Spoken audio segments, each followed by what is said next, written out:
그리스도께서 우리를 자유롭게 하려고 자유를 주셨으니 그러므로 굳건하게 서서 다시는 종의 멍에를 매지 말라.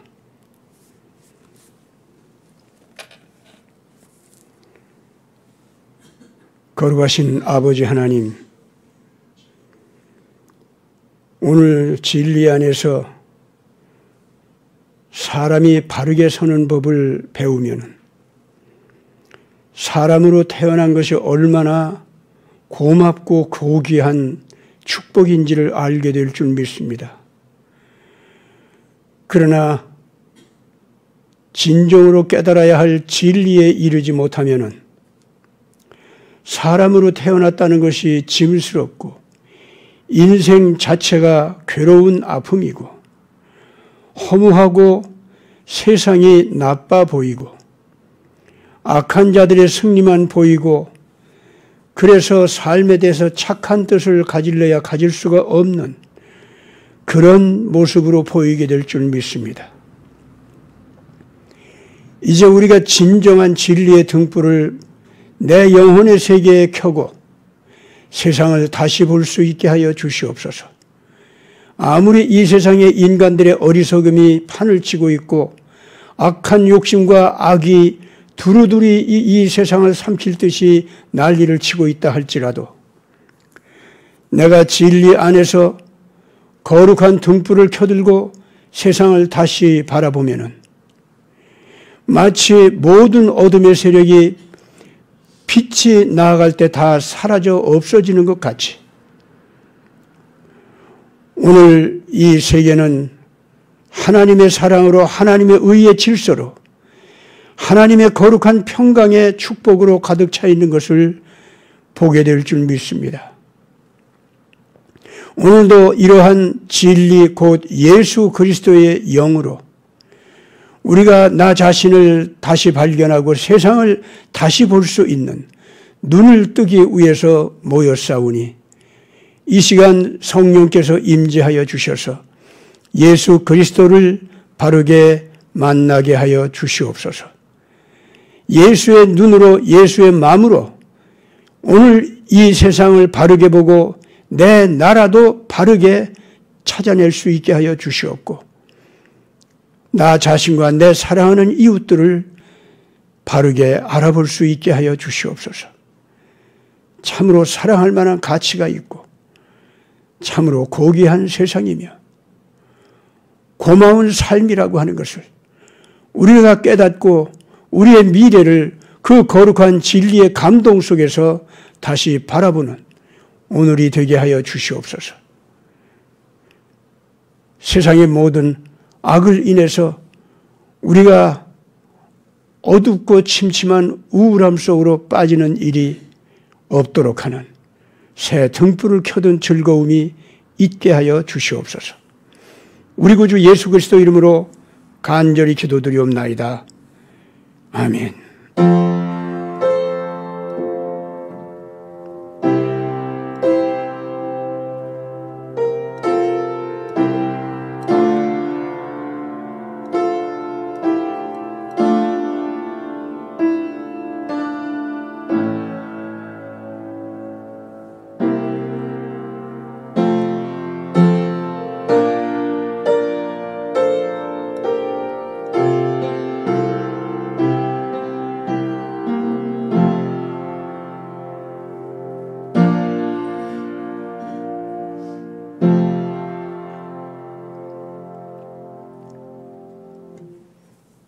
찬송가 415장, 새 찬송가는 471장 같이 부르시겠습니다. 십자가 그늘 아래.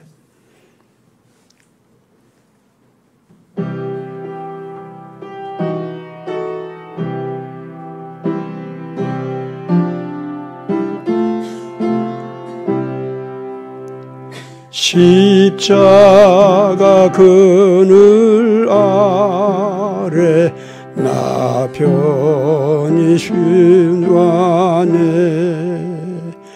내 마음을 편히 두고 또 짐이 무거워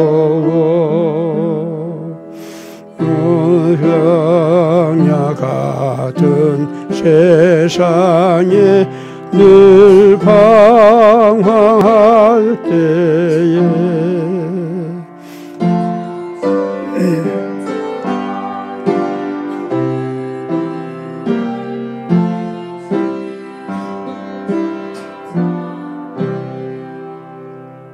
내 눈을 밝히 떠서 저 십자가 볼 때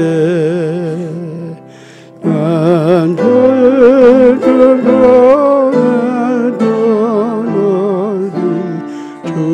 예수를 그 항상 내 맘에 큰 찔림 받아서 그 사랑 감당 못하여 눈물만 흘리네. 십자가 그늘에서 나 길이 살겠네. 나 사모하는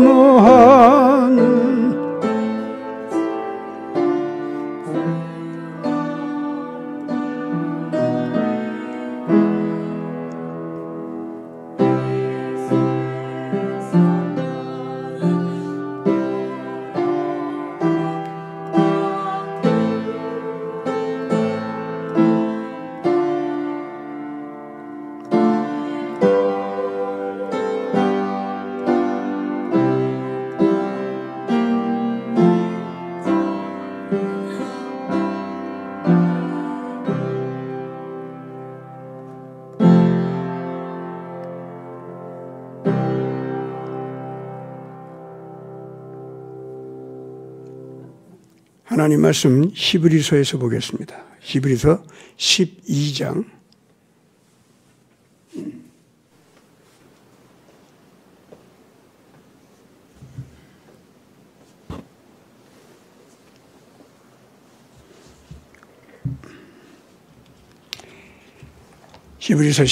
22절부터 25절까지 우리 같이 봉독하겠습니다.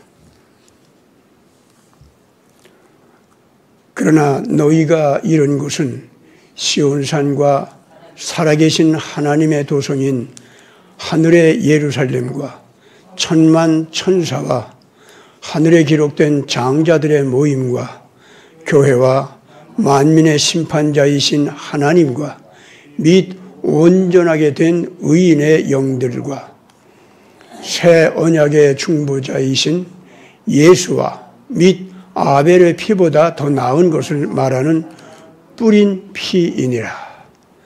너희는 삼가 말씀하신 일을 거역하지 말라. 땅에서 경고하신 일을 거역한 그들이 피하지 못하였거든. 하물며 하늘로부터 경고하신 일을 배반하는 우리일까 보냐. 아멘.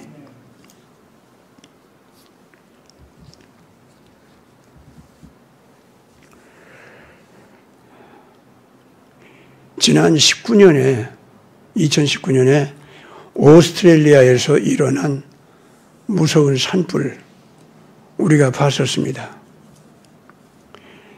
요새 다시 그 두려움에 떠는 심정으로 또 통계 숫자를 내가지고 불난 장소를 보여주는 오스트레일리아 그 지도가 나오는데 세상에 사람이 살만한 곳이든 살지 못할 만한 곳이든 어쨌든 오스트레일리아 대륙 거의 모두가 다 불이 난 장소가 되어 있더라고요.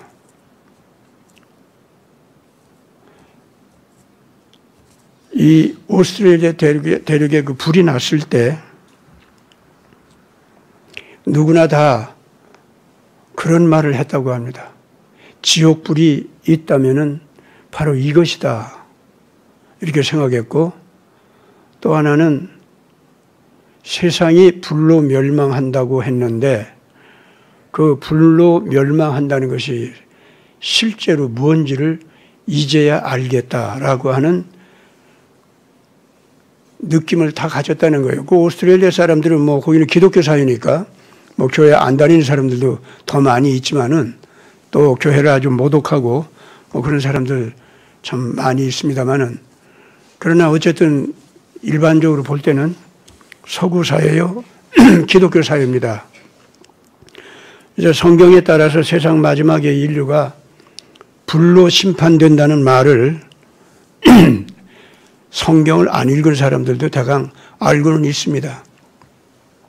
그러나 이제 오늘 우리 시대에 와서는 구태여 교회를 안 다녀도 2차 세계대전 당시에 원래 이제 그 1차 세계대전도요, 사람들이 비행기가 날아다니고 탱크가 나오고 잠수함이 나오고 그러면서 나폴레옹 시대만 해도 육지에서 말 타고 다니면서 포병이 이 대포를 쏘고 그래서 이제 포탄이 떨어지고 탄환이 오고 그래서 사람이 죽는 거는 이제 알게 됐죠. 알게는 됐지만은 그러나 1차 세계대전이 벌어지면서 드디어 인간이 인간을 살상하는 무기의 주체가 바로 폭탄이고 탄환이고 폭약이라고 하는 거. 그래서 불로 멸망시킨다는 것을 사람들이 절절하게 느꼈습니다. 그리고 세계적인 규모로 전 인류가 함께 전쟁에 휘말리는 것. 뭐 1차 세계대전은 흔히 이제 유럽 대륙 전쟁이다, 구라파 전쟁이다, 뭐 이렇게 얘기합니다만은 사실은 그때 유럽 대륙 안에서 일단 전 세계를 식민지로 만들고 제국주의로다가 전 세계를 정복하는 나라들끼리 그 야망을 인해서 도둑질하던 땅에서 이제 더 이상 싸울 수가 없는 거예요. 땅 빼앗기, 뭐 자원 빼앗기, 그리고 사람 지배력 확보, 뭐 이런 식으로 해가지고 식민지에서 세력 다툼질하던 것이 이제 도둑질할 물건들을, 강도질할 물건들을 다 각기 나누어 가졌기 때문에 더 이상 싸울 게 없는 거예요. 그러다 보니까 도둑끼리 전쟁이 된 거예요. 그 강도끼리. 그게 유럽 전쟁입니다. 유럽 대륙에서 그래서 기독교 국가들끼리 그때 아마 그 전쟁에 휘말린 국가들 가운데서 터키 제국만 빼놓으면은 나머지는 다 기독교 국가였습니다. 그래서 그때 실질적으로 정말로 제대로 예언자 정신을 가지고 있고 하나님을 제대로 믿는 사자들 모두가 다 그 얘기를 했습니다. 이건 하나님의 심판의 전쟁이다 라는 말을 그때 다 했어요. 그렇기 때문에 유럽 대륙에 있는 모든 기독교 국가들이 지금 서로들 이렇게 싸울 일이 아니다. 왜 너희들이 이렇게 싸우게 됐냐? 유색인종, 식민지 그런 데 가서 강도질 하다가 그 도둑질하고 강도질하는 대상이 되는 그 나라나 자원이나 사람들을 그 지배력을 갖다가 거기에서 싸우지 않으니까 더 이상 다 내 거야 내 거야 하고선 다 경계선이 정해졌기 때문에 못 싸우는 거예요. 그러다 보니까 강도들끼리 싸우게 된 거예요. 강도들끼리 싸우다 보니까 유럽의 대륙 안에서 강도들 집안에서 그 나라들끼리 싸우게 된 것이 그게 유럽 전쟁이다 그 말입니다. 그래서 이 유럽 전쟁은요 누구나 다 신비하게 봅니다. 왜냐하면은 어떤 나라들이든지 그때 전쟁하려고 하지를 않았어요. 이번에 이 전쟁을 하면은 우리나라 망한다. 그런 것이 다 있었어요. 자기들이 남의 나라 식민지로 뺏어먹고 그러고 이제 제국주의를 만들고 이렇게 해서 나가지 않습니까? 그러면 굉장히 부자가 될 줄 알았고 굉장히 잘 사는 나라가 될 줄 알았는데 그때 당시에 여러분들이 그 유럽인들의 생활상을 갖다가 그때 이제 많은 낭만주의라고 해서 그 소설도 많이 나오고 작품도 많이 나옵니다. 근데 그런 걸 통해서도 우리가 알 수가 있고 그때 당시에 역사적인 기록이 아주 뚜렷하게 되어 있기 때문에 유럽인들이 얼마나 무서운 그 고통 속에서 살았는지 말도 못합니다. 더군다나 이제 그 전염병이 더 무섭게 돌고 자연재해가 너무나도 심하게 돌았기 때문에 식민지 백성들은 식민지 백성들대로 고통스럽고 지배를 하는 유럽 백성들은 유럽 백성대로 또 그렇게 고통스러웠던 거예요.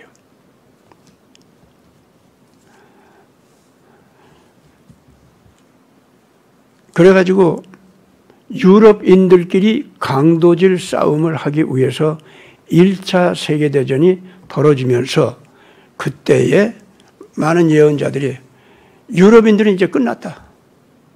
앞으로 희망이 있다고 하면은 내가 기도를 해보니까 저쪽 동양에서 이스라엘 사람들도 너무나도 잘못을 많이 해가지고 그 사람들도 종말시대에 가서 성경대로 약속대로 구원을 받는다고 하지만은 실질적으로 이 마지막 시대에 희망을 줄 수 있고 다시 유럽인들에게 새로운 살 틈을 보여주는 빛을 줄 백성들은 따로 있다. 그러면서 동양에서 식민지 생활을 하고 강도들한테 말할 수 없이 그 고통을 당한 불쌍한 백성 가운데에서 진짜 평화를 사랑하는 백성들이 나오고 그걸 누가 뭐라고 할지라도 신념으로 삼아서 그 온유한 나라, 그래서 모든 나라들이 싸우지 말고 서로들 평화롭게 지내자. 그리고 강한 자가 약한 자를 지배하고 그 노예로 부려먹는, 그리고 자꾸 강도처럼 빼앗아가고 죽이고 하는 이제 이런 짓들은 하지 말자 하는 나라가 나온다는 겁니다. 그런 예언을 했어요. 루마니아에서도 그랬고 러시아에서도 그렇고 독일에서도 그런 사람이 나오고 저쪽 스웨덴에서도 나오고 영국에서도 나오고 여러분들 그때 당시에 오늘 우리가 말하면 엘리야나 또는 그 모세나 거기에 합당한 그 영적인 지도자들이 안 나온 게 아닙니다. 나왔어요. 어떤 사람들은 목사가 그렇게 했고 어떤 사람들은 신학자였고 어떤 경우는 철학자였고 어떤 경우는 애국자였고 정치적인 애국자였고 별별 사람들이 다 있어요. 유럽에. 페스타로치라고 하는 사람은 교육의 성자라고 하는 걸 우리가 잘 알죠. 도스토옙스키 같은 사람은요. 러시아에서 아주 술주정뱅이 소설가였습니다. 그리고 노름꾼이었고. 그러나 그 사람이 그 술주정뱅이에다가 노름꾼이 된 이유가 있어요. 너무너무 러시아가 제정 러시아, 소위 제국주의로 나가는 러시아. 그리고 기독교, 러시아 정교, 그 기독교를 갖다가 국교로 삼아서 다른 종교는 보기만 하면 다 죽여버리는 거예요. 그러니까 사실상 무슨 그 나라 안에 신앙의 자유라든가 양심의 자유라든가 진리를 추구하는 자유라든가 그런 거 없죠.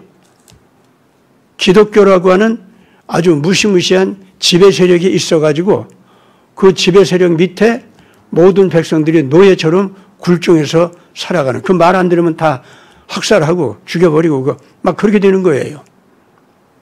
그리고 교회와 왕권, 귀족들, 이들은 특권층이 돼가지고 그래가지고 완전히 일반 백성들을 노예처럼 부려먹고 학살하고, 그게 제정 러시아였는데 그런 식의 힘을 가지고서 온 세계를 또 자기네들이 러시아 제국을 만들어서, 그래서 세계가 다 우리 거다. 이제 이런 욕심을 부리기 위해서, 그게 제정 러시아 아닙니까? 그러니까 루마니아라든가 우크라이나라든가 이런 나라들이 전부가 거기에 속해 있었어요. 근데 거기에 그 기가 막힌 그 예언자들이 인격도 뛰어나고 학식도 뛰어나고 그리고 영적으로 거룩하고 정말로 그 성경을 풀이하는 그것이 정말 예언자적인 그런 깊이 있는 그런 분들이 나와가지고 예언을 할 때마다 우리는 도둑질을 했기 때문에, 강도질을 했기 때문에 예수님의 아가페 사랑을 실천해야 할 우리가 아가페 사랑은 그냥 칼을 가지고 나가서 강도질했기 때문에, 그리고 우리가 칼 가지고 나와서 남의 나라를 막 정복하고 노예 삼고 죽이고 이기고 한 거는 전부가 하나님께서 축복을 해서 그렇다. 예수를 잘 믿어서 우리한테 축복해서 우리가 승리자가 됐다. 우리가 믿는 그 예수 너도 믿고 우리한테 순종 잘해. 뭐 이런 식으로다가 그 예수님을 전파해도 그렇게 전파를 했단 말이에요, 이 사람들이. 그러니까 그렇게 나간 러시아 종교가 잘못이라는 거예요. 그게 러시아 종교만 그런 게 아니라 영국에서도 영국 앵글리칸 처치가 그 잘못을 했고 또 독일에서도 루터란 처치가 그런 잘못을 했고 그리고 프랑스에서 바티칸 그것이 또 그렇게 잘못을 했고 모든 나라들이 기독교를 가지고 나갔지만은 다 그 기독교 가지고 강도질을 했다 이거죠. 그래서 이 예언자들이 그걸 갖다 지적을 했던 겁니다. 이게 1차 세계대전 벌어지기 전 얘기예요.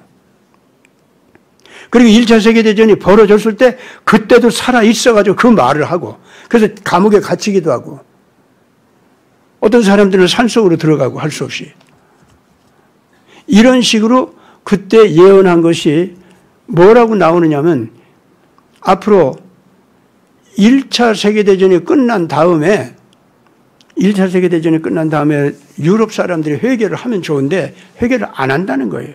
더 악독해진다는 겁니다. 그렇기 때문에 반드시 또 한 번 큰 재앙이 오는데 그때는 정말로 하나님께서 1차 세계대전 때부터 예고를 하는 거예요. 세상이 마지막으로 불로 망한다는 거 있죠. 그 불로 망한다는 것이 자연재해를 통해서 온다 이거라기보다도 그 불로 망한다는 것이 인간이 인간을 살상하기 위해서 만들어내는 첨단 무기가 불로 사람을 죽이는 거예요.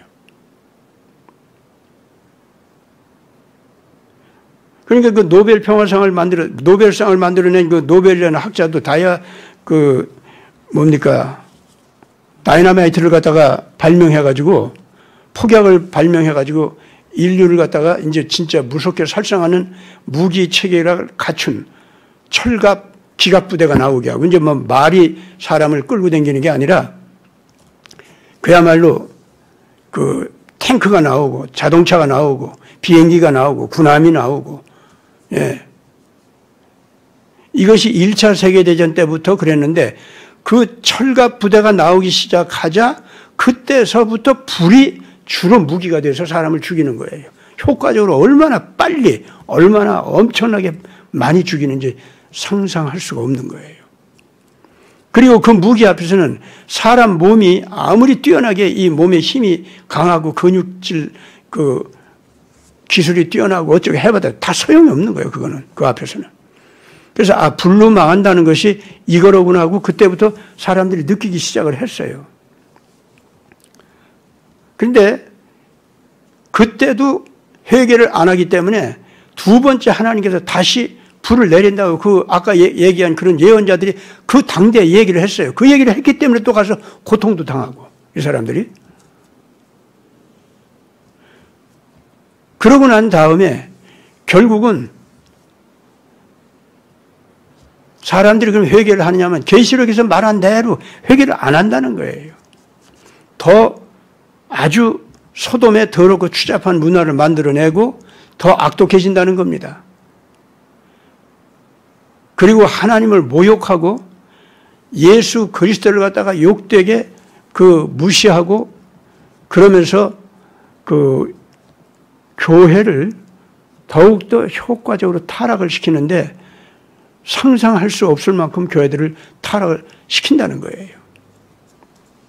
물론 지금 현재 이러한 타락하는 교회에 대해서 얘기를 합니다만은 언제나 우리가 그걸 알아두고 있어야 됩니다. 모든 이 성경을 풀이하는 사람들이 교회의 타락을 성경에서 얘기하고 교회 타락 때문에 그 폐해가 얼마나 세상에 심하게 내려왔는가 이제 이런 것을 갖다가 이제 그 예언하는 부분 거기에만 굉장히 이 사람들이 가 있지 실질적으로 그 다른 한편에는 빛의 자녀들이 있고 그 빛의 자녀들이 생명을 유지해서 계속해서 사람들을 구원하고 있고 구원할 뿐만 아니라 결과적으로 마지막 종말 세대에 가서는 전 세계에 구원받은 하나님의 자녀들의 권능과 권세가 강렬해져서 온 지구를 덮을 때가 온다는 거죠. 그런데 그때에 세상에서 가장 못난 백성인 줄 알았는데 가장 유약한 백성인 줄 알았는데 그리고 가장 그 사람들 가운데 찌그러들이고 아주 추하고 더럽고 그런 백성들인 줄 알았는데 그런 백성들 가운데에서 예수 그리스도를 만나가지고 거룩한 꽃처럼 피어난다는 그야말로 진흙탕 연못 속에서 그 연꽃이 피어나는 거 있죠. 그 얼마나 아름답고 고귀하게 피어납니까? 진흙에서 그 고개를 들고 올라와가지고 연꽃처럼 아름답게 피는 그런 백성이 있다라고 하는 것을 그 예언자들마다 이상하게 그렇게 얘기를 한 거예요. 근데 그것도 어디에서 나오느냐? 세상 끝, 유라시아 대륙 저 끝에. 예. 그러다 보니까 아메리카 대륙은 어떻게 되느냐면은 유럽인들이 먼저 찾아가서 거기서 복음화시키고 미국이라는 나라를 만들었고 벌써 1차 세계대전 때도 미국이 등장해서 서부 유럽이 이기게 했지 않습니까? 소위 기독교 국가들이 큰 잘못을 저질렀지만은 그 미국을 중심으로 한 기독교 국가들이 이기게 해요. 2차 세계대전 때도 역시 나치즘과 그 기독교 국가들 간에 싸움이 벌어졌는데 또는 바티칸과 개신교 국가들 간에 전쟁이 벌어진 형태같이 돼버렸어요. 그런데 그렇게 됐음에도 불구하고 결과적으로 미국을 중심으로 하는 그 개신교 중심의 국가들 있잖아요. 이쪽이 이기게 해줘요. 그래서 그 이후에 세계를 갖다가 그 개신교가 전 세계로 퍼져나갈 수 있는 그러한 틀이 만들어집니다. 그러다 보니까 이 복음에서 제일 늦게 전파받는 곳 있잖아요. 거기가 어디가 됐느냐 하면은 한국 땅이 된 거예요. 유럽에서 미국도 먼저 가가지고 미국이라는 나라를 세우면서 남북 아메리카가 다 이제 바티칸과 개신교에 의해서 식민지가 됐다가 거기가 독립국가가 되면서 어쨌든 다 기독교 국가가 됐단 말이에요, 거기가.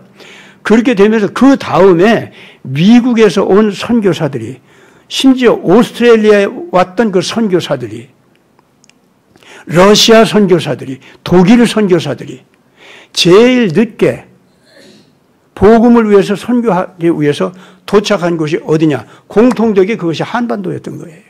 그러니까 한국이 그러다 보니까 제일 늦게 그 복음의 전파를 받은 셈이 된 겁니다. 그런데 요새 선교 역사를 갖다 다시 이렇게 조사를 해보니까 사실은요, 기가 막히게도 예수님 제1세대 제자들 있죠? 12제자 있잖아요. 그 중에서 도마가 한국에 왔었다고 하는 그러한 증거들이 자꾸 나타나고 있어요. 그리고 김수로 왕의 부인 허황옥으로 왔었던 그 왕비 있죠. 이 사람은 누구냐면 인도 계통 쪽으로 내려간 슈메르 사람 백성이었어요. 그리고 그 사람들은 도마 선교를 받아가지고 벌써 굉장히 일찍부터 인도에서 크리스찬들이 됐던 민족입니다. 다시 한번 얘기합니다. 한국과 같은 슈메르 백성이에요.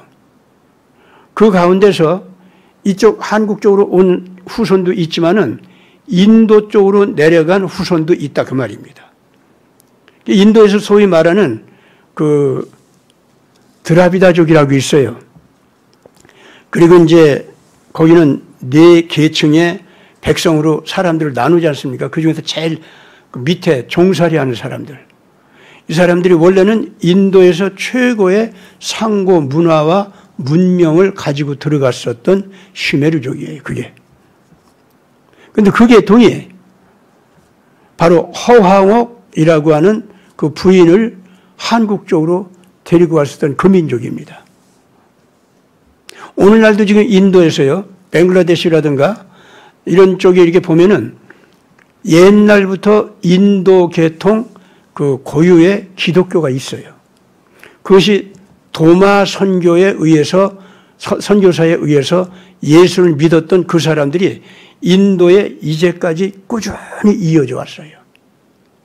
다시 말해서 우리나라의 김수로 왕한테 와서 부인이었던 허황욱이라고 하는 분은 바로 그 계통이었다 그 말입니다. 그러니까 그 계통은 원래가 한국 쪽에 바로 그 자기들과 피가 같고 언어도 같은 문화, 같은 신앙, 그리고 구약적인 신앙이죠.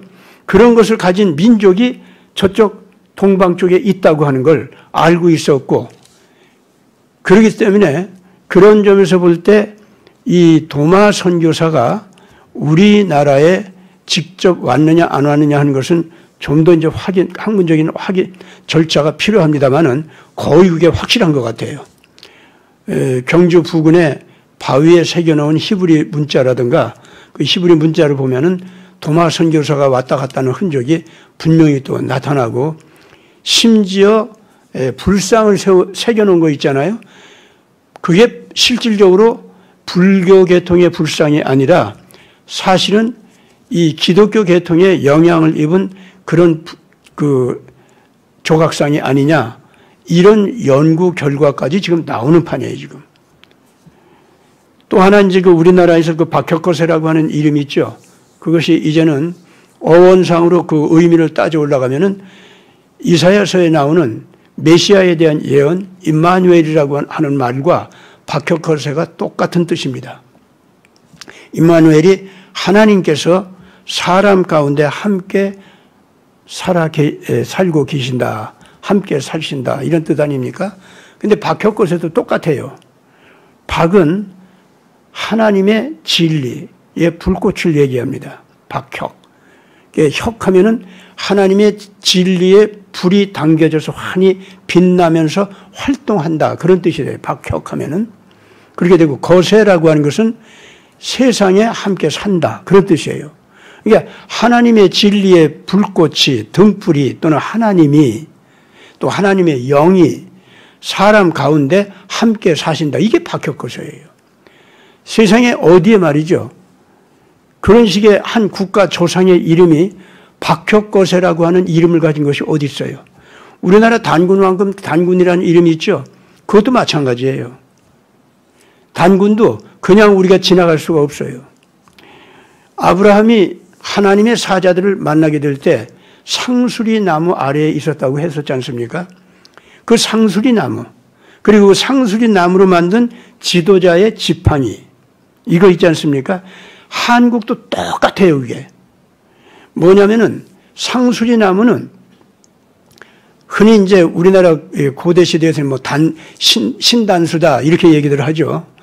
그런데 원래 아브라함 때부터의 그 전통을 보면은, 또 노아 할아버지 때도 이렇게 보면은 언제나 높은 산, 큰 나무를 중심으로 해가지고서 사람의 손을 대지 아니한 거대한 자연석으로다가 제단을 만듭니다. 그게 고인돌이라고 하죠. 제단을 만들어가지고 그 고인돌 제단 위에다가 하나님께 제사를 드려요. 천지를 만드신 하나님께. 그 하나님은 한 분밖에 없고 전능하시고 거룩하시고 영원하시고 사랑으로 가득 차 있고 의로우시고, 이제 이러한 우리의 성경에서 나오는 여호와 하나님의 속성이 있지 않습니까? 그거하고 똑같은 그러한 신관, 그것이 고조선 시대 그대로 단군의 그 기록 속에 그게 다 나와요, 그게. 그런 하나님이 계시다는 거예요. 그게 단이 뭐냐면은 그 신단수 얘기할 때 그걸 얘기하는 겁니다, 그게.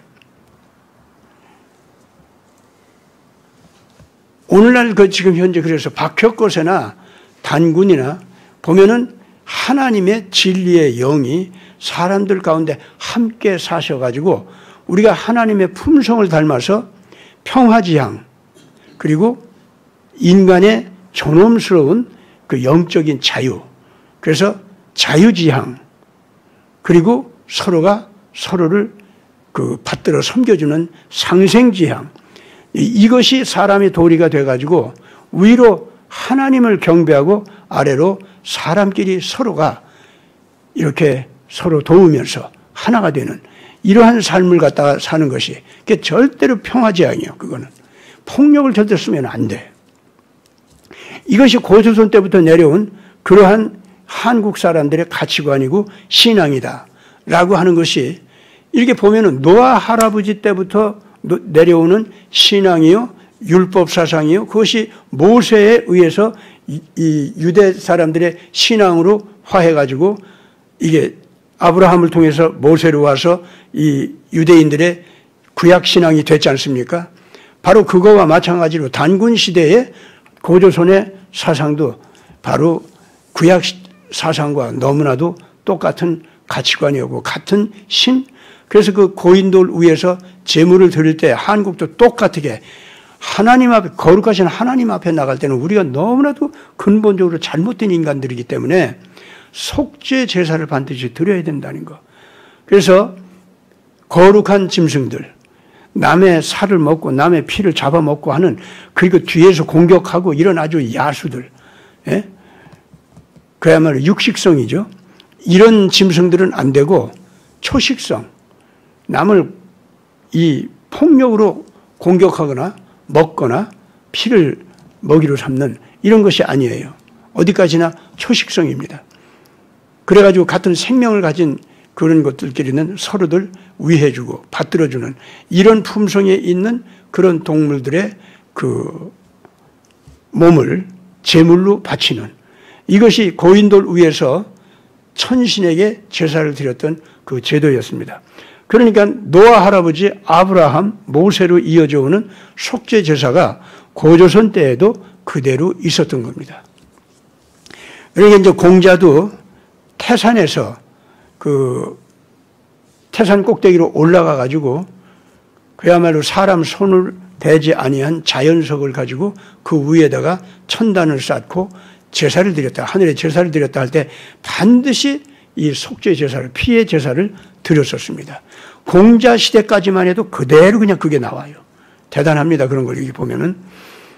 그래서 이제 한반도는 이 그러한 제사장들이 모여서 사는 그런 특별하게 거룩하게 그 구별이 된 그런 땅이었다.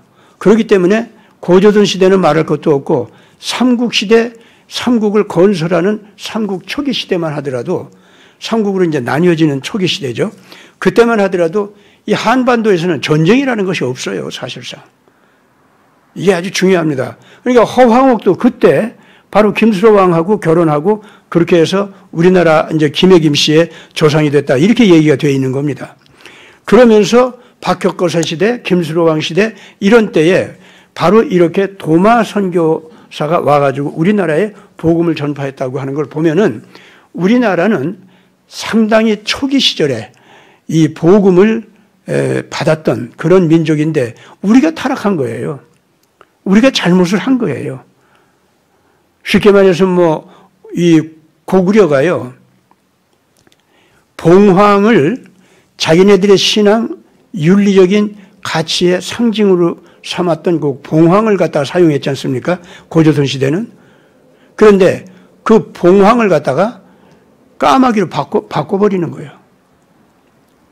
그리고 천지를 주관하시고 창조하신 인격적인 하나님, 그런 하나님이 아니라 태양을, 그 하나님을 대리하는 그런 신으로다가 받들어 섬기기 시작하고, 그래서 그 까마귀가 세 발 달린 까마귀로 이제 변해가지고 그 봉황이요, 그것은 결국 네 발 달린 괴물로 변하죠. 날개는 있는데 네 발을 달렸어요. 그러더니 그 네 발이 없어지면서 용으로 변합니다. 우리나라 안에서 이 하나님을 받들어 섬기던 그 신앙이 이와 같이 상징물이 바뀌어 가면서 그 하나님 사상을 갖다 그렇게 바꿔버리고 더럽게 추잡하게 타락시킨, 거기에 따라서 우리 민족의 세력도 줄어들고 우리 민족의 그 기가 막힌 높은 문화 창조력, 이런 것들이 다 파괴됩니다.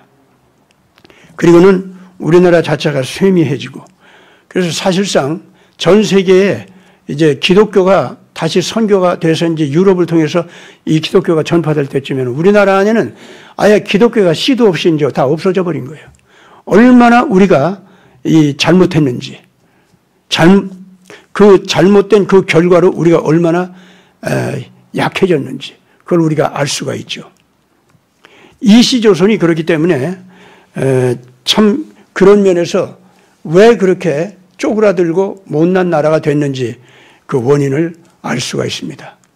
근데 이제 그 하나님 안에서 우리가 신기하게 볼 것이 있어요. 한국이 하나님을 믿는 지식이나 지혜나 그 사상, 그런 것은 많이 마모가 되고 많이 파괴되고, 그리고 다른 이상한 샤머니즘으로 바뀌거나 다른 뭐 이상한 이 사상으로다가 다 바뀌어가지고 우리가 중국에서 만들어낸 그 왕도 정치 사상, 나중에는 특권층의 지배 사상이죠. 거기에 굴종을 해가지고 우리나라가 그쪽으로 넘어갔는데, 그런데도 불구하고 참 이상한 게 있어요.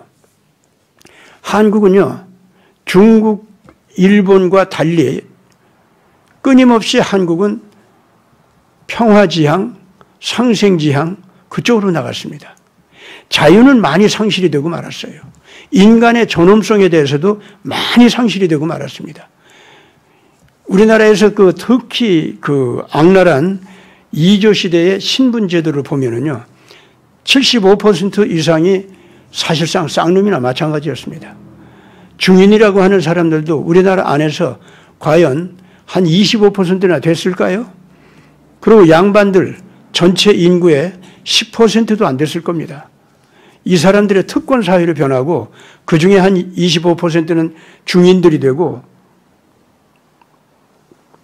나머지 한 65%, 60% 이 정도는 사실 다 쌍놈 생활을 한 겁니다. 참 징그러워요. 이조 시대가 그렇게 인간의 자유를 박탈하고 인간이 살 수 없는 지옥 사회로 만들었다는 거. 그리고 절대 다수의 이 불쌍한 백성들을 갖다가 무지한 백성으로 만들어 놔버렸습니다. 그럼에도 불구하고 이 백성이 소위 자유지향적인 인간의 존엄성을 아주 소중하게 아는 그러한 그 가치관, 신앙이 없어지니까 사람을 소중하게 아는 그런 가치관이 사라져요. 그런데도 이상하게 일제시대 말기까지 끊임없이 우리나라는 여전히 평화지향 그리고 상생지향이에요. 남을 침략한다는 건 정말로 그 못할 일로 하는 거예요. 다만 우리나라가 남한테 침략을 당했다. 그래서 방어 전쟁을 해야 된다. 그런 경우가 되면은 그때 싸우기 시작하는 거 보면은 전략도 뛰어나고 그때마다 만들어내는 무기도 뛰어나고 숫자는 얼마 안 되는 사람들이 절대 다수의 적을 갖다가 이 일반 사람들이 볼 때는 기적이다 할 만큼 기가 막힌 그 무서운 전쟁에서 승리도 하고, 한국 사람들은 그렇게, 그래서 한국 사람들의 지역은 어디까지나 정치적인 독자성을 늘 유지하면서 살아왔습니다. 우리나라가 뭐 중국한테 절하고 어쩌고 했다고 하지만은 그건 어디까지나 보다 강한 자들한테 우리나라가 그냥 정으로 완전히 눌려서 살지 않기 위한 외교적인 수단으로다가 그 사람들한테 이렇게 정치적으로 절은 하지만은 문화적인 독자성, 언어의 독자성, 문화적인 독자성, 또 생존 체계의 독자성, 그러니까 경제적인 독자성이죠. 그런 거, 이것만큼은 철저하게 유지하고 살았습니다. 그렇게 하면서 그것조차도 이제 다 파괴하려고 일제 36년간 마지막으로 우리가 큰 고통을 당했지만, 그때 다시 예수님을 믿게 하는 기독교 신앙이 들어오면서 기독교 입국론을 부르짖는 이승만 박사에 의해서 우리나라가 다시 이렇게 세워지는 거 아닙니까? 오늘 아까 지금 이 예배 시작할 때 갈라디아서 5장 1절, 2절 거기를 좀 읽었는데, 그게 바로 이승만 박사가 우리나라 민족 전체한테 마지막으로 유언처럼 남겨준 말씀입니다. 예수 안에서 너희가 이제 자유를 갖게 되었으니 다시는 종의 멍에를 스스로 짊어지려고 하지 말아라. 아주 중요한 교훈입니다. 이것이 이승만 박사가 마지막으로 우리 민족에게 남겨놓은 교훈이에요. 나는 오늘 이 예배 시간에 누가 오늘 우리 같은 시대에 정말로 예수에 대해서 눈을 뜨고 알아보는 사람이냐? 저는 이렇게 봅니다.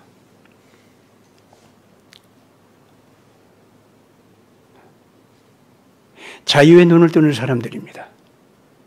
내가 사람인데 왜 남한테 지배를 받아야 되느냐 이거예요.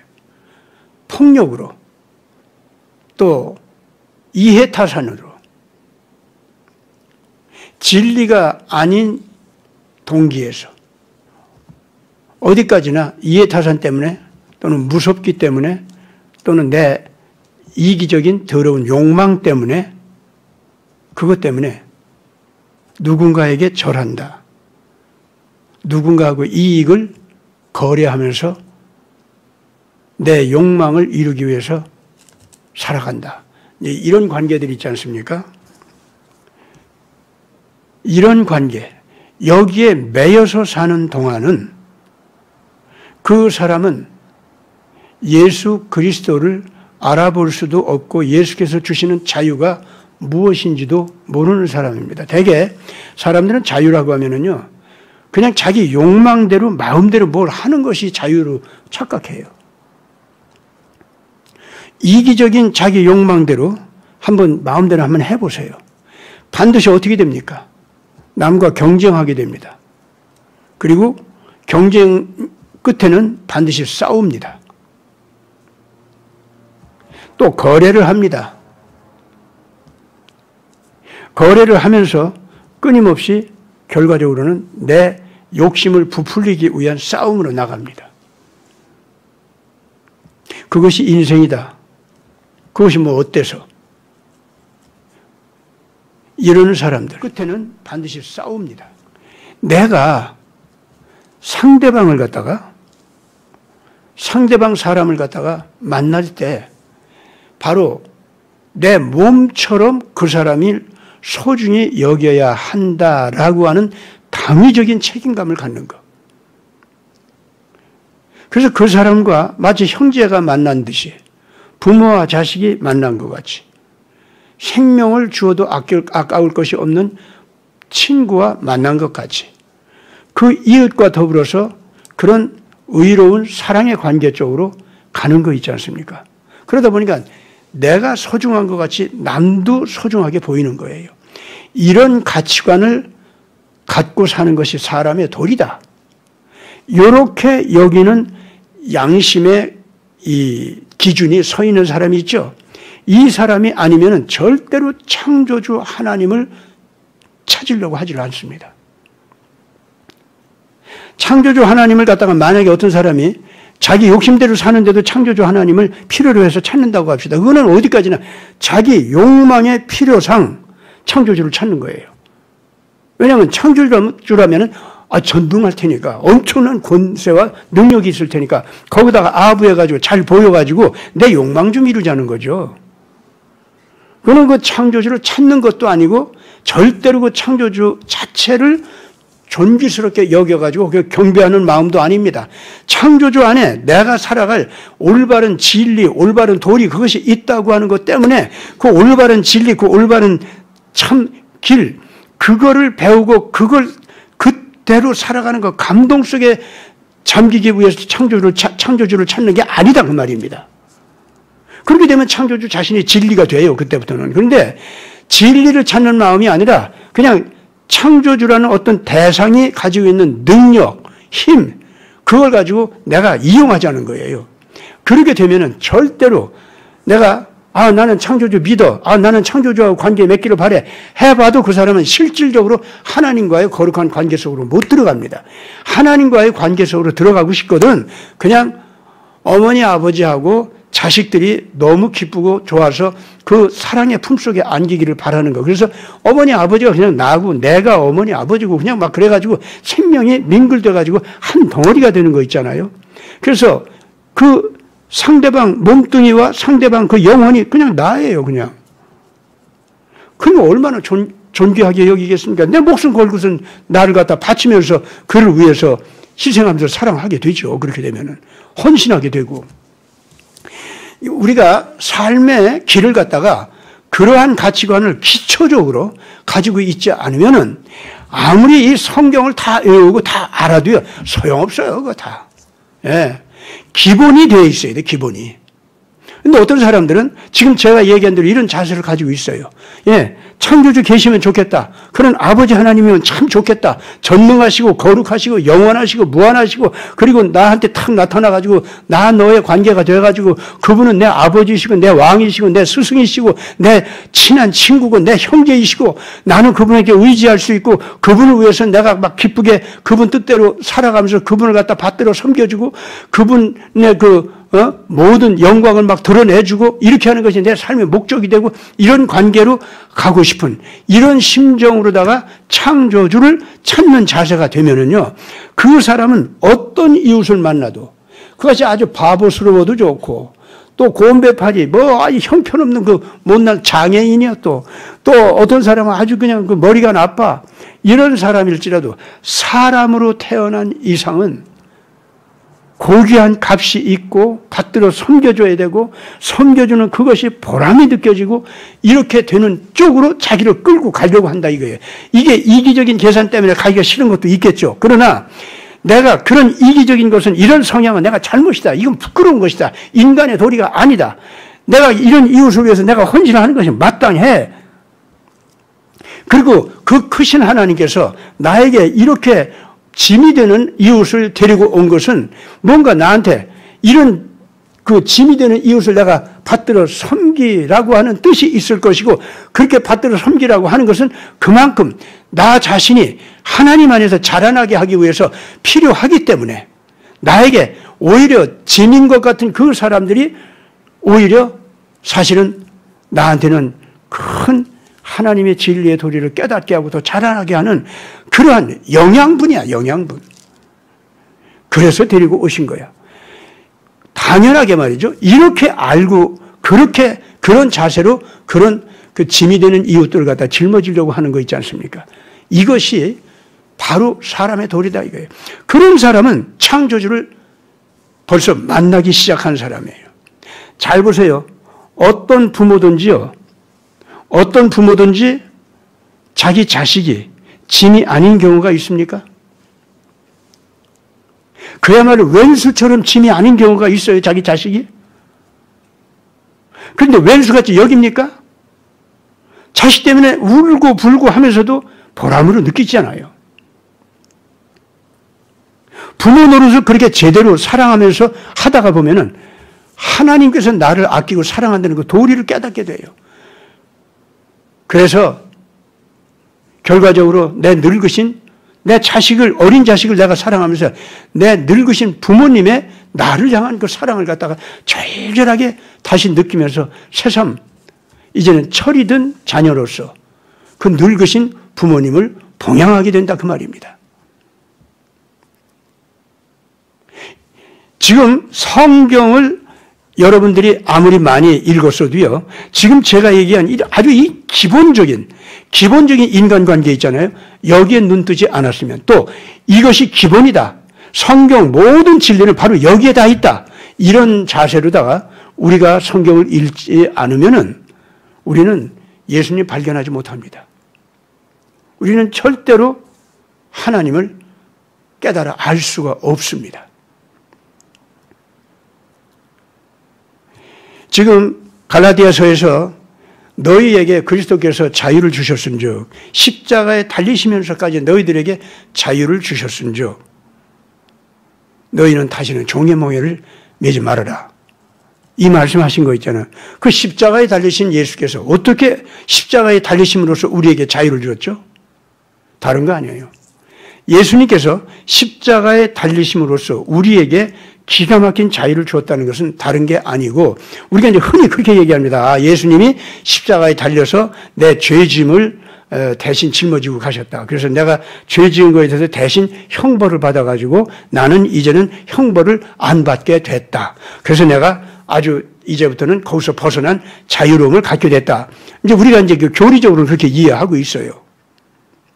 근데 만약에 부모 자식 간의 사랑, 형제 간의 사랑, 그래서 거기서 오는 창조주 하나님에 대한 경외심, 이런 것을 기본적으로 느끼고 깨달으면서 그러한 거룩한 사랑을 내가 실천하려고 하는 자세를 갖다가 갖지 않지 않습니까? 그럼 아무리 십자가를 내가 여기 목에다가 걸고 대령대령 매달고 이거 살아도요, 이 귀걸이다가 십자가 반짝반짝 빛나면서 살아도, 예? 소용없어요. 나는 어떤 때 말이죠, 이 십자가 귀걸이 한 사람들, 남자를 봐도 그렇고 여자를 봐도 그렇고 아주 민망할 때가 있어요. 옷을 입은 거나 화장을 한 것이나 또는 이렇게 행동하는 것이나 도무지 정말로 창조주 하나님 아버지를 모시고 하나님 안에 있는 거룩한 아가페 사랑의 진리를 내 진리로 알고 경외하면서 그 가치관대로 살려고 하는 사람이 갖는 말도 아니고 표정도 아니고 옷도 아니에요. 민망해서 볼 수가 없는 말도, 민망해서 볼 수가 없는 옷 매무새, 행동들 얼마나 많은지 말도 못합니다. 기본이 되어야 됩니다. 오늘 제가 예수님을 제대로 만나려고 하면은 이제부터 누군가 기도를 탁 받아가지고 성령 착 받아가지고 신비하게 예수님이 착 나타나고 그런 거 바라는 사람이 있으면은 그거는 틀림없이 받아봤자 그건 샤머니즘입니다. 어떤 모습으로 뭐 하나님 환상이 나타났다 어쨌다 저쨌다 해도 다 소용없어요. 내 마음 자세가 지금 내가 얘기한 대로 여전히 내 중심으로 이 더러운 것이 있는데 그러나 나는 예수님의 성경들을 믿습니다. 주여 믿으니 나한테 성령을 부어 주시옵소서. 그리고 나한테 그냥 착착 내가 그냥 손대면 사업이 잘 되고 사람 손대면 그냥 마음대로 그 사람을 내가 부릴 수가 있게 되고 그래가지고 내가 그 기획한 일들이 그냥 착착 내 마음대로 되고 이런 축복이 나한테 좀 따라다니게 해 주십시오. 돈이 나를 따라오게 해 주십시오. 사람들이 날 따라오게 해 주십시오. 이따위 그 욕심 부리는 그 샤머니즘적인 욕심들. 예?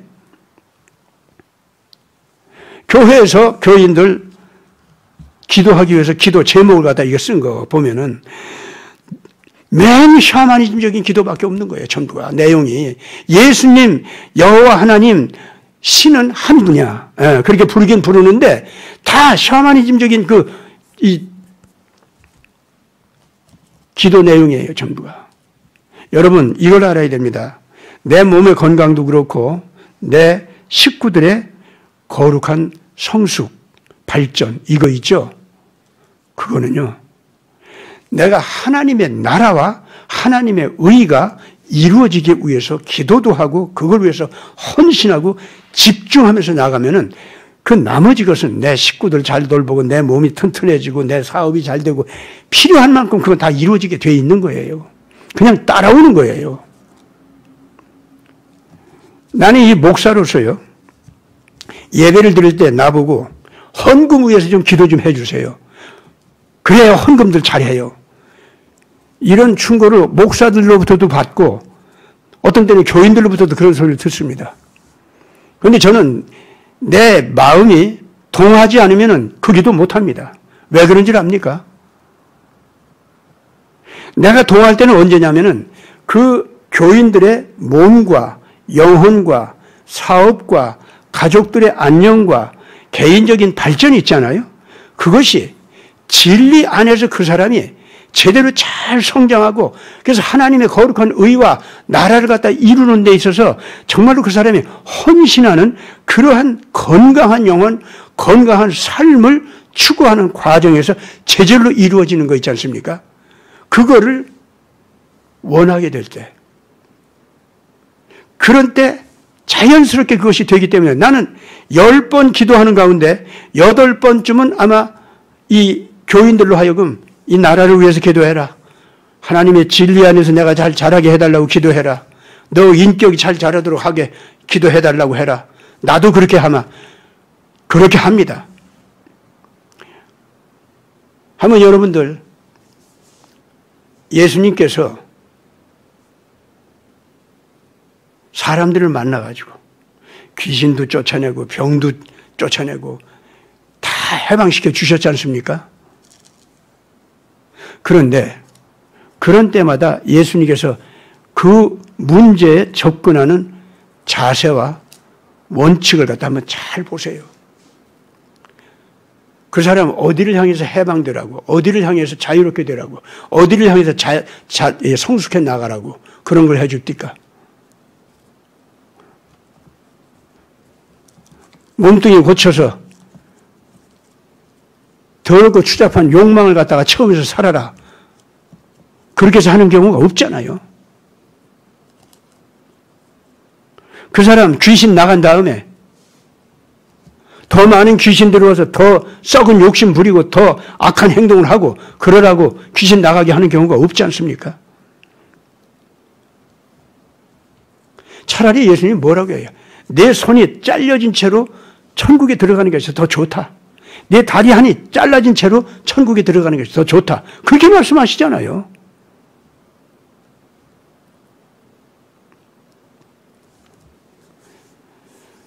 우리가 우선순위로 내 마음속에서 간구하는 것, 간구하는 모든 것들의 그 동기, 그것이 뭔가 이제부터 살핍시다. 예수님 보고 싶습니까? 예수님 만나고 싶습니까? 그렇거들랑 이제부터 반드시 진리 그 자체를 간절히 원하는 마음이 되게 해달라고 기도하세요. 의 그 자체를 간절히 원하는 마음이 되게 해달라고 기도하세요. 광야를 옥토로 만드는 사람들의 특징입니다. 그게. 광야에서 눈물을 흘리는 사람한테 세례 요한이 찾아왔죠. 그래서 내 뒤에 메시아께서 오신다.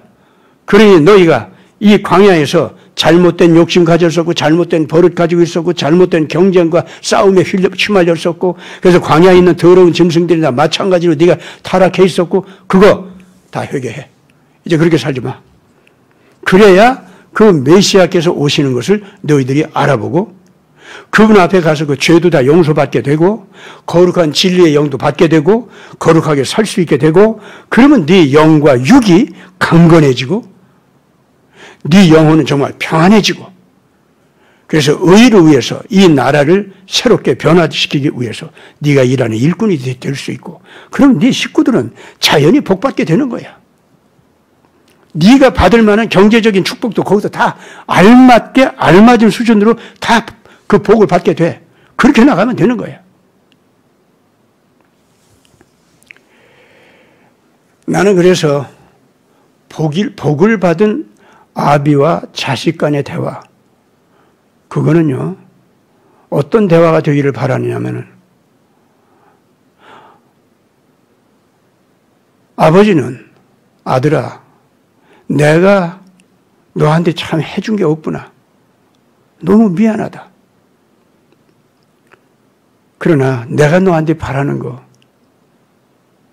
하나님이 살아계신 것을 네가 깨닫게 되고 그분이 너를 생명을 바쳐서 아빠가 너를 사랑하는 것보다 더 절대적인 큰 사랑으로 너를 돌보고 사랑한다는 걸 그걸 네가 느꼈으면 좋겠다. 그래서 그 하나님의 뜻대로 이 나라 불쌍한 백성들을 위해서 네가 일하는 사람이 됐으면 참 좋겠다. 네가 제주껏 사업을 하든 정치를 하든 또 교육을 하든 문화 예술을 하든 뭘 하든 간에 네가 받은 대로 그 제주껏 펼쳐서 큰 활동을 하되 그것으로 하나님께 영광이 되고 이 나라 백성들한테 진리를 깨닫고 하나님 품속에 안기도록 이끌어가는 그런 일을 하면 참 좋겠다. 아비는 자식에게 그 말을 하고 자식은 아비한테 아버지, 아빠가 나한테 해준 게 없는 것 같아도요. 아빠, 내 평생의 등불이에요. 아빠를 보면 신앙이 뭔지 알겠고 아빠를 보면은 의를 위해서 자기를 바치는 것이 얼마나 보람 있는지 아빠를 보면 알 수 있을 것 같아요. 아빠를 통해서 오신 하나님의 엄청난 그 기가 막힌 활동들 나도 더 깨닫기를 바라고 더 배우기를 바라고 아빠 내가 그렇게 살아갈 거예요. 아비와 자식 간에 그런 대화를 나눌 수 있는 부자간이 있다면 세상에 그렇게 복받은 가정은 없을 겁니다. 이런 가문에서는요, 예수님의 영이 언제나 지켜서 계십니다. 모든 자녀들을 보호하시고 복되게 할 겁니다. 오늘 대한민국의 태극기를 들고 이 나라 바르게 세우기 위해서 그야말로 광야에서 눈물의 기도를 드리고 있는 무수한 애국자 여러분들, 그리고 크리스찬들, 여러분들은 지금 예수 안에 예수를 만나고 있습니다. 직접 환상으로 예수님을 못 만났어도 직접 예수님과 대화를 자유롭게 아직은 못했어도 지금 제가 얘기한 이런 마음의 파탈이 이루어져 있으면 그 사람은 예수님을 이미 만나고 있습니다. 곧 대화도 이루어질 줄 믿으세요. 다 같이 기도하겠습니다. 아버지 하나님, 예수 안에서, 진리 안에서 세상의 악을 이기고 죽음을 이기고 자기를 저주에 빠뜨리는 모든 악한 지식과 폭력과 억압으로부터 우리를 자유케 하는 승리, 이것은 바로 예수의 영과 내 마음속에서 만나는 것이라는 것을 이제 알았습니다. 내 마음 파탈에서부터 내 부모를 향해서 효도하는 마음, 자식을 향해서 목숨을 걸고 거룩하게 자라날 수 있도록 본을 보이려고 하는 자세, 이것을 가지고 온 집안 식구가 하나로 통합이 되어서 거룩한 미래를 그리면서 나아갈 때 거기에는 이미 예수의 영이 와 계시고 아버지 하나님의 권능이 와서 지키고 계시며 그 가정은 이미 광야가 아니라 낙원같이 변하고 있는 가문이라는 것을 인정하지 않을 수가 없습니다. 오늘 한박 모바일 교회에 와서 예수 만남 성경 공부에 임하는 모든 사랑하는 귀한 자녀들, 이 예수의 영과 만난 승리가 있게 하여 주시고 자유가 있게 하여 주시고 거룩한 평강이 있게 하여 주시옵소서. 우리 구주 예수 그리스도 이름으로 간절히 기도드리옵나이다. 아멘. 하늘에 계신 우리 아버지, 이름이 거룩히 여김을 받으옵시며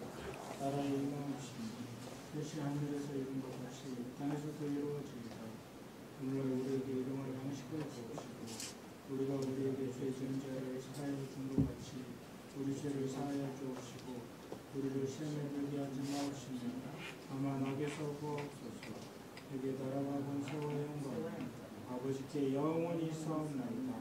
아멘.